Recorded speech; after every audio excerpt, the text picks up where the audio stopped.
Друзі, привіт!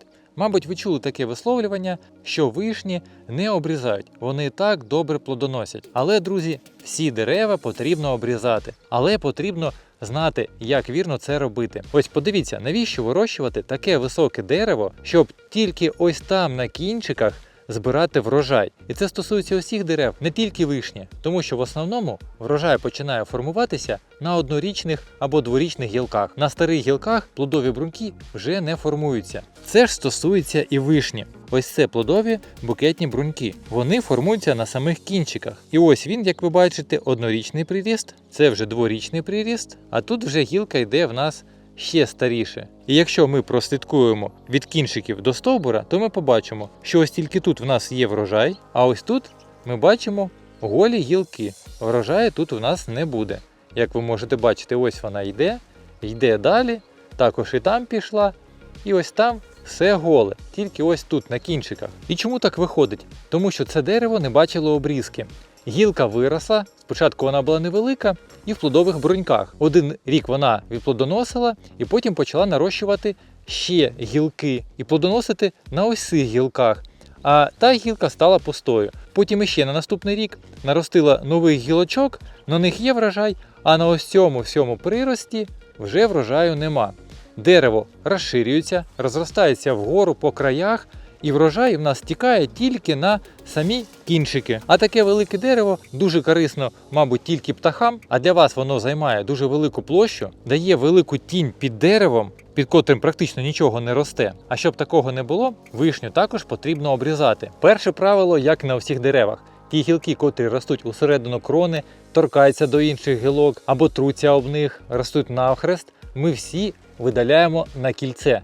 На кільце, коли ми ставимо ось таким чином секатор ближче до стовбура і повністю відрізаємо гілку, не залишаючи пеньків. Зрізи менше 1 см швидко заростають і їх замазувати не потрібно. Коли ви спилюєте ось таку велику гілку, також на кільце, то такі зрізи ми обов'язково замазуємо садовою замазкою. А кільце у нас ось воно проходить. Так от ми його і зрізаємо. Не беріть дуже близько до стовбура, тому що таким чином зріз буде дуже великий і він буде дуже погано загоюватися. А також ми нарушимо кору і сокорух по цій гільці. Так що ріжемо ось тут. А замазуємо садовою замазкою, котру легко приготувати із вапна негашеного, мідного купоросу та водноемульсійної фарби. Посилання на відео, як готується така садова замазка, залишу під цим відео. Потім потрібно знизити крону. На перше дуже міцне розгалуження можна ось так от пообрізати ці гілки. Ми знижуємо крону, провокуємо тим самим зростання ось таких вовчкових пагонів. Якщо їх також відрізати, ми отримуємо розгалуження, вирощуємо нові гілки,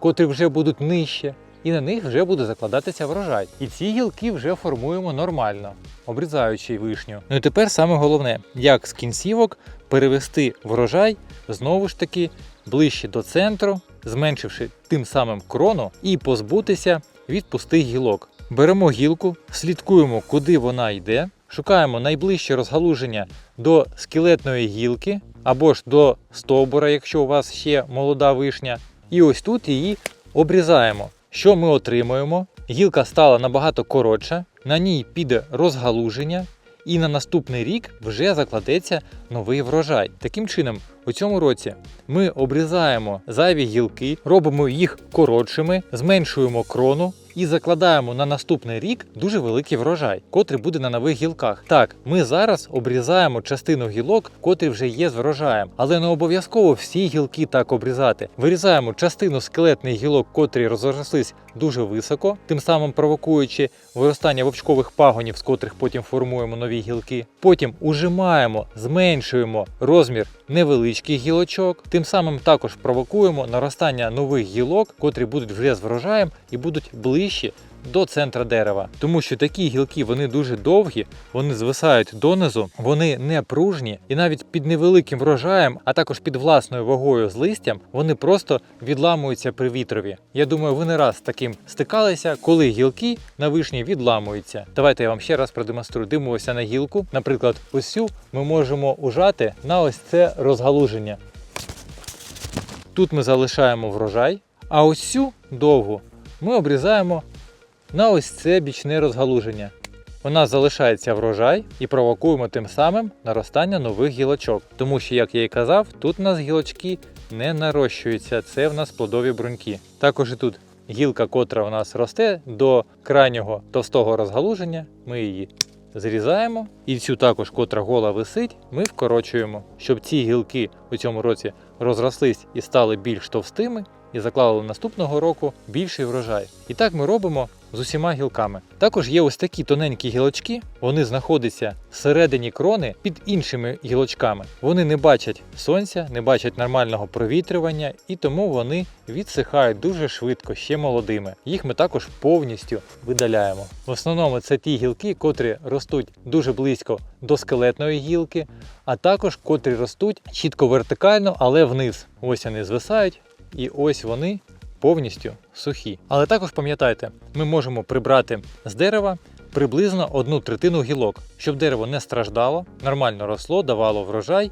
і закладало нові гілки. Тому, друзі, кому інформація з цього відео сподобалась, обов'язково поставте лайк, не забудьте поділитися цим відео з друзями, а також підписуйтесь на мій канал, щоб не пропускати вихід нових відео. У кого залишились питання, задавайте їх у коментарях. З радістю на все відповім. Я вам бажаю великих врожаїв і гарного дня. Зустрінемось у наступному відео.